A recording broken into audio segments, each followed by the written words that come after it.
욥이 이제 하나님을 고발을 해요. 공소장을 딱 제출을 합니다. 하나님 나타나십시오. 그러면 나하고 변론합시다. 왜 이렇게 이야기하는지 나는 알고 싶습니다. 욥은 자신이 계속해서 의인이고 무죄라는 것을 증명하고 싶고 그러니까 법정에서 드러내고 싶다라는 것이고 무죄 판결을 받을 것이고 이것이 나의 구원이 되리라 라고 이야기하죠. 먼저 우리가 기억해야 할 정보가 있습니다. 핵심은 욥이 의인이라는 거예요. 욥이 의인이다라는 이 정보를 놓쳐버리면은요 욥기를 읽어갈 수가 없다라는 거예요. 아니 욥은 그러면은 하나님 앞에서 어떻게 의인일 수가 있습니까? 로마서에 보면은요 의인은 하나도 없고 다 죄인이고 다 치우쳐서 막 파멸의 길을 걷고 있고 이런데 어떻게 의인입니까? 라고 하는 사람들이 있을 거예요. 야 네가 하나님보다 의롭다는 거야? 네가 그 창조주보다 깨끗하다는 거야? 그런데 로마서의 이야기를 바탕으로 욥기를 이해해 보면은요 욥을 절대로 이해할 수가 없어요. 그래서 욥이 반박을 합니다. 하나님은 헤아릴 수 없이 큰 일을 행하시며 기이한 일을 셀 수 없이 행하셔. 그렇기 때문에 이러한 일들이 벌어진 거는 하나님이 행하신 거야. 하나님이 나를 지금 저주하고 계시는 거야. 그랬더니 두 번째 턴에서 갑자기 빌닷이 등장을 하기 시작합니다. 네 자녀들이 주님께 죄를 지었으므로 주께서 그들을 죄에 버려두셨다. 야 네 시작이 미약할수라 나중은 심히 창대할 거야. 꼽주는 말입니다 요거. 근데 여기서 욥이 말려들기 시작합니다. 얘가 지금 나를 말려들게 하네 라고 하면서 법정에 욥이 이제 하나님을 고발을 해요. 왜 나한테 이런 고통을 주는지 나는 한번 듣고 싶다. 하나님의 변론을 한번 듣고 싶다. 법정에 서서 그러면 내가 좀 알 수 있을 것 같다. 그런데 나는 하나님은 위대하신 분이라서 나는 만날 수가 없다. 욥은 인간이고 하나님은 위대하신 분이시기 때문에 그 하나님을 내가 법정에다 소원을 하고 싶어도 하나님이 그거 거부하면은 아무것도 할 수 없지 않냐. 그리고 내가 법정에 가서 내가 한마디도 대꾸하지 못하지 않겠느냐. 하지만 욥은 이유를 알고 싶다라는 거죠. 나에게 이렇게까지 고통을 주는 이유가 대체 뭡니까? 나는 이거를 좀 알고 싶습니다 라고 이야기하면서 주님께서 내가 악하지 않은 줄을 아십니다 라고까지도 이야기를 하고 있습니다. 자 그랬더니 소발이 나와서 이렇게 얘기하고 있죠. 야 그가 재판을 열시면 누가 막을 거냐 라고 이야기하면서 한마디 더 거듭니다. 네가 죄악이 있거든 멀리 버려버려라. 불의가 네 장막에 있지 못하게 하라. 회개해라. 그랬더니 욥이 또 반박을 합니다. 나도 다 알아.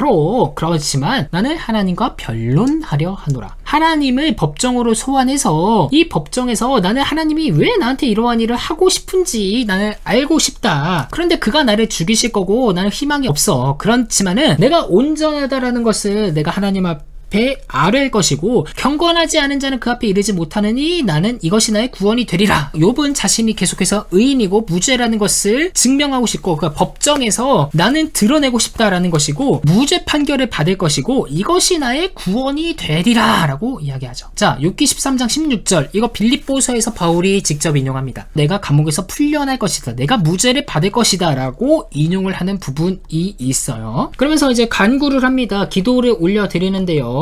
주님께서 법정에 오셔야 되겠습니다 라고 부탁을 하고 있습니다. 두 번째로 다시 엘리바스가 이야기를 하고 있죠. 야, 네 입이 증언을 불리하게 한다. 네가 법정에 가도 너는 패소할 거야. 네가 하나님의 오묘하심을 들었느냐? 지혜를 홀로 가졌느냐? 라고 이야기하는데 요게 개역개정의 번역이 이상해요. 새 번역을 보면은요 네가 하나님의 회의를 엿듣기라도 하였느냐? 이게 맞는 번역입니다. 이 말이 뭐냐면은 하나님의 천상의 법정에 선 사람은 무죄한 사람이다. 근데 너는 천상의 법정에 네가 섰냐? 너는 아니지 않느냐? 라고 이야기를 하고 있는 것입니다. 욥이 뭐라고 얘기하냐면요 네가 어떻게 하나님처럼 나를 박해하냐? 라고 이야기하면서 나의 말이 곧 기록되었으면 책에 쓰였으면 철필과 나무로 영원히 돌에 새겼었으면 좋겠노라. 이게 판결문이 박제가 되기를 간절히 원한다라는 이야기인 것이죠. 이런 거예요. 최근에 모 정치인의 그 재판이 열렸는데 1심 유죄를 받았죠. 이거는 지금 정치 얘기하는 게 아니라 이해를 돕기 위해서 제가 말씀드리는 겁니다.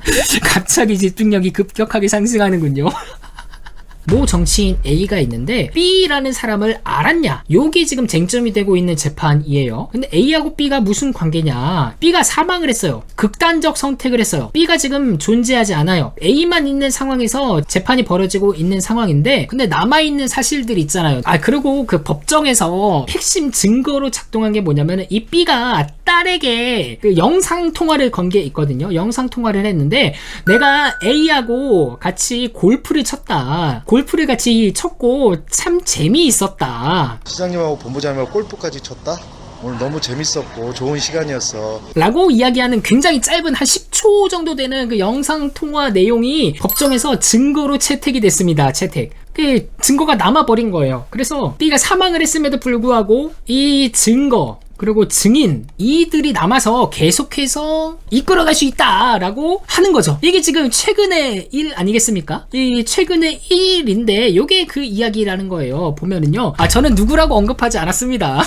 누구라고 언급하지 않았고 나의 증언과 이런 것들이 영원히 남겼으면 좋겠다라고 이야기하면서 내가 죽어도 나의 고엘이 계속해서 법정에서 이어갈 거야. 나는 무죄할 거야 라고 주장하는 문맥인 겁니다. 이렇게 2라운드가 끝나고요. 3라운드로 이제 접어들죠. 엘리바스가 이렇게 얘기를 하고 있죠. 야, 재판까지 갈 필요도 없고 하나님이 너를 책망하고 있고 하나님이 너를 신문하고 있고 그에 대해서 욥은 이렇게 답변을 하고 있습니다. 내가 가는 길을 그가 아시나니 그가 나를 달려갈 시도에는 내가 순금같이 되어 나오리라. 요 오역입니다. 오역. 나의 길 오직 그가 아시나니 이게 아닙니다. 요거 세번역처럼 해야 돼요. 나를 시험해 보시면 내가 흠이 없다라는 것을 아실 것이다. 내 입술은 불의를 말하지 않았다. 나의 혀는 거짓을 말하지 않았다. 나는 죽기 전에는 나의 온전함을 결단코 버리지 않을 것이다. 그러면서 최후 변론을 이야기하고 있습니다. 나는 이렇게 의인이다라고 이야기하는데 내가 지난날에 어떻게 의롭게 살았는지에 대해 이야기하고 있는 본문입니다. 빈민도 도와주고 고아도 건졌다. 빈궁한 자의 아버지도 됐다. 굉장히 의롭다라는 것을 본인이 변론하고 있어요. 그리고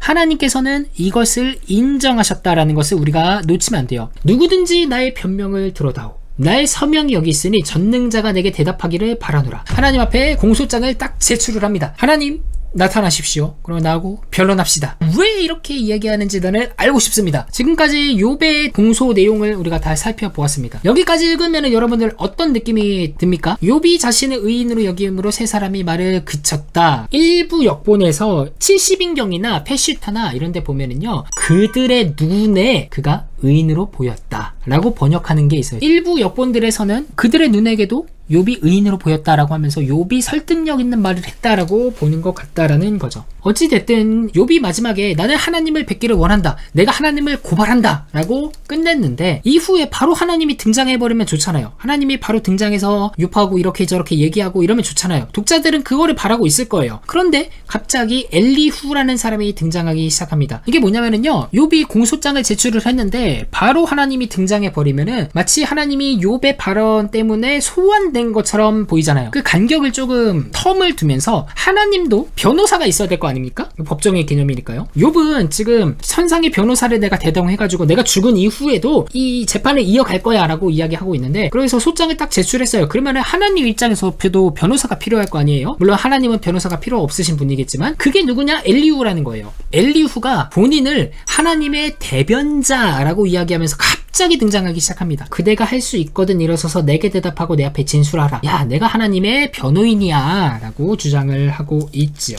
엘리후가 이제 봤을 때 욥이 말하기를 내가 의로우나 하나님이 내 의를 부인하셨고 내가 정당함에도 거짓말이라고 하셨고 나는 허물이 없으나 화살로 상처를 입었노라 라고 이야기를 하니까 욥이 무식하게 말하니 그가 지혜롭지 못하니까 끝까지 시험받기를 원한다. 그래서 엘리후의 발언이 이렇게 끝나는데 이때 하나님이 등장합니다. 우리가 지금까지 법정의 개념을 살펴보았습니다. 자, 여기에 판사가 있죠. 욥이 있고요. 그리고 여기 엘리후가 있는 거예요. 엘리후는 내가 하나님의 변호사다 이렇게 해서 이제 치고받고 싸우는 거예요. 근데 문제는 뭐냐면은 이 고발당한 당사자가 판사라는 거야. 고발당한 당사자가 판사가 이렇게 딱 등장을 해서 욥을 향해서 말을 하기 시작합니다. 무지한 말로 생각을 어둡게 하는 자가 누구냐라고 이야기하면서 욥을 정죄하는 것 같이 보이는데 법정에서 막 이런저런 얘기를 하면은 판사가 가끔씩 막 끼어들 때가 있어. 원고 진정하세요. 피고 진정하세요. 증인 가만히 있으십시오. 막 하면서 막 판사가 중간에 끼어드는 그런 게 있거든요. 그런 것처럼 지금 판사가 끼어들고 있는 거야. 미째 누구냐? 무지한 말로 이치를 가리는 자가 누구냐? 너는 대장부처럼 허리를 묶고 내가 내게 묻는 것을 대답할지니라. 이제부터는 판사의 입장으로서 욥에게 쭉쭉쭉쭉쭉쭉쭉 얘기를 하고 있는 것이죠.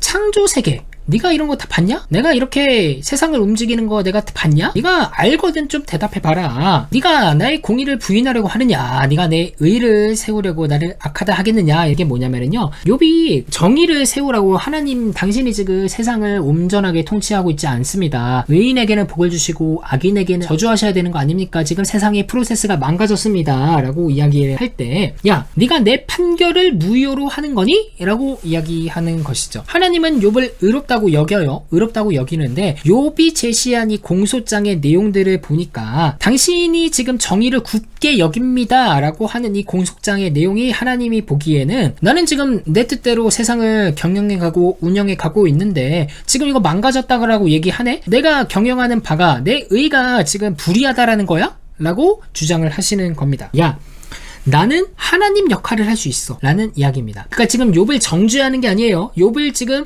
죄인이라고 매도하는 게 아닙니다. 항상 판결문은 그래. 뭐냐면 앞에서 진정서에 대한 이야기를 쭉 이야기합니다. 야, 이렇게 해서 공소가 되었고 이러한 부분들이 있고 이렇게 하고 이게 쭉 나열을 하면서 이러한 사실들이 있는데 이것에 대해서는 이렇게 선고하겠다, 이것에 대해서는 이렇게 선고하겠다, 이렇게 이야기하는 그런 부분이죠. 그러니까 욥이 제시한 공소장에 대한 내용들을 하나님께서 쭉 보고서는 야, 이 부분은 잘못됐어, 이 부분은 이거 아니니까 내가 좀 정정할게 라고 이야기하는 거예요. 욥이 죄인이라고 이야기하는 게 아니라 공소장에서 잘못된 내용들, 이 부분에 대해서는 잘못된 거야 라고 지금 짚어주고 계시는 겁니다. 자, 그러면서 우리 공룡 나옵니다. 공룡! 자, 베헤모! 창조 세계의 으뜸되는 피조물, 욥이 알고 있었던 세계에서 실제 한다라고 믿는 이러한 동물들에 대해서 하나님이 말씀해 주시는 거죠. 그러니까 우리나라로 따지면은 너는 부산에 있는 장산범을 아느냐? 천지에 있는 괴물을 아느냐? 히말라야에 있는 예티를 아느냐? 이렇게 하나님이 말씀을 하시는 겁니다. 당시 사람들이 알고 있었던 가장 무시무시한 존재들, 아무도 그것을 교통시킬 만큼 담대하지 못하거든 누가 나에게 감히 대항할 수가 있겠느냐? 온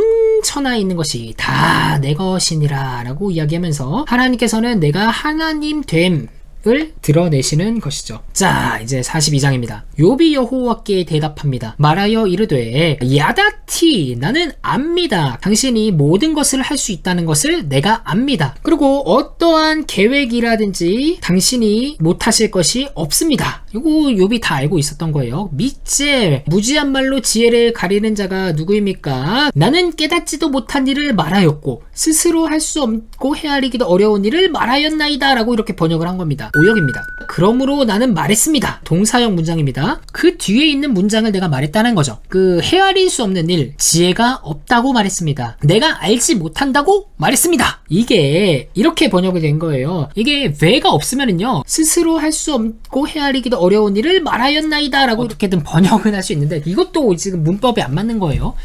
자, 라켄, 그러므로 내가 말했습니다. 뭐라고? 로 이렇게 했다고, 로 이렇게 했다고. 내가 나에게 일어난 경이로운 것을 알지 못한다고요. 깨닫지도 못한다고요. 라고 이야기한 거죠. 들으시옵소서, 내가 말하겠습니다. 내가 당신께 묻습니다. 말하게 하옵소서. 번역하고 있는데 뭔 소리야. 야, 나가. 뭔 개소리를 하고 있어. 귀를 통하여 내가 당신을 듣습니다. 이제는 나의 눈이 당신을 봅니다. 자, 그리고 6절. 그러므로 이게 핵심 구절입니다. 내가 스스로 거두어 드리고 티끌과 제 가운데서 회개하옵나이다. 그러므로 알켄, 에마스, 이 마스라는 단어는 뭐냐면은 멸시하다라는 단어예요. 반드시 목적어가 필요한 동사입니다. 누구누구를 멸시하다, 누구누구를 천하게 여기다, 이런 식으로 이제 사용되는데 욥기 내에서 마스가 사용되는 경우가 몇 번 있어요. 이렇게 4번의 경우가 목적어가 없이 쓰였습니다. 목적어가. 이것들을 번역을 했을 때 번역자가 목적어를 추가했어요. 그래서 여기서도 목적어가 필요한데 목적어가 없으니 개역개정에서는 이걸 어떻게 번역했냐면은 내가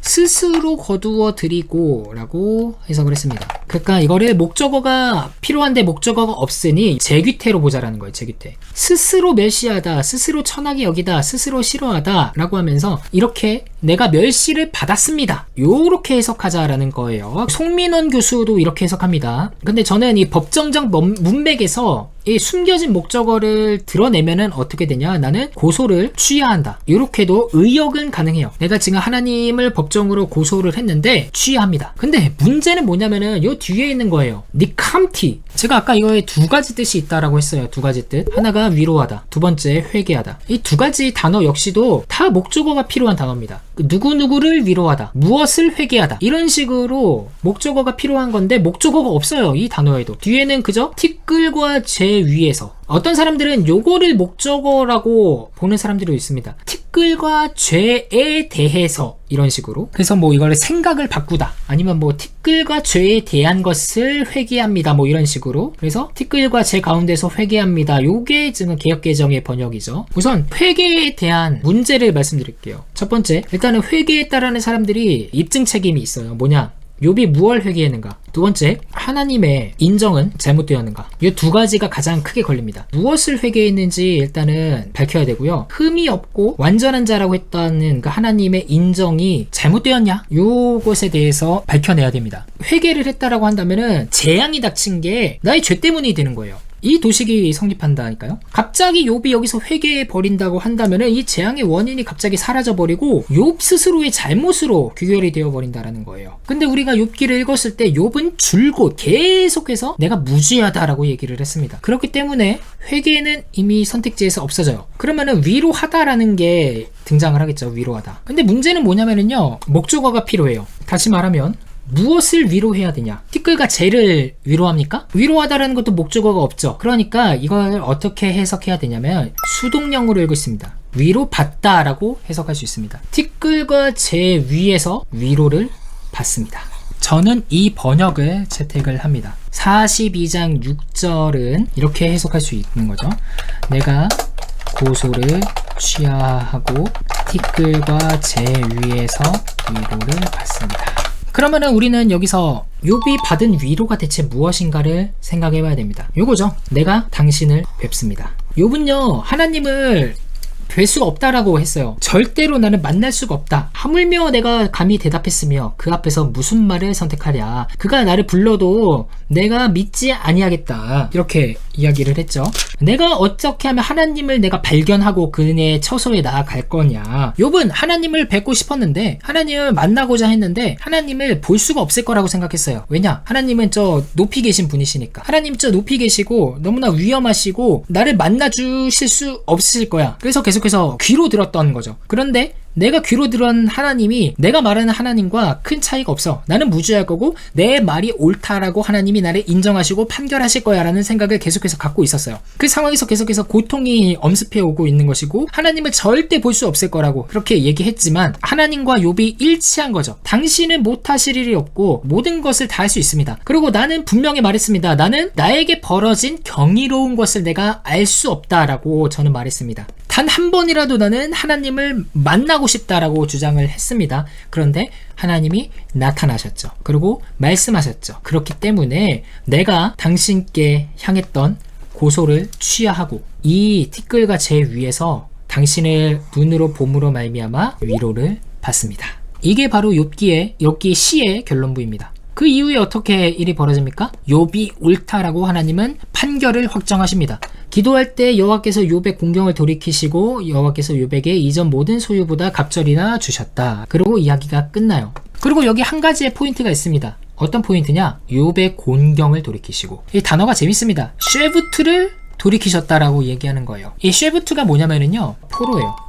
욥의 포로 된 것을 돌이키셨다. 뜬금없죠? 그런데 욥기를 1장부터 42장까지 완독을 한 1차 독자. 1차 독자는요, 욥기를 통해서 포로됨을 돌이키셨다. 우리의 바벨론 포로기에 대해서 하나님께서 회복시켜 주셨다 라고 이해할 수 있다는 거예요. 포로기라는 것이 있어요. 일반 민중들에게서는 몇 가지 질문이 던져지는 거죠. 하나는 하나님은 과연 우리를 버리셨는가? 두 번째, 다윗의 왕조는 어떻게 되는 것인가? 세 번째, 하나님은 과연 선하신 분이신가? 이런 질문들이 제기가 되고 있습니다. 왜냐? 포로기를 거치면서 포로에 귀환을 했음에도 불구하고 하나님이 우리와 함께 계신다면 왜 우리에게 이런 악이 허용이 되는 거지? 포로기를 거치면서 귀환한 백성들, 성서를 만들면서 타나크라는 것을 집대성한 사람들은 욥기를 통하여서 본인들의 인생을 어떻게 바라보았는가 하는 것이죠. 제가 봤을 때에는 이 포로귀환 공동체가 욥기를 통해서 하고 싶은 말이 있었다라는 거예요.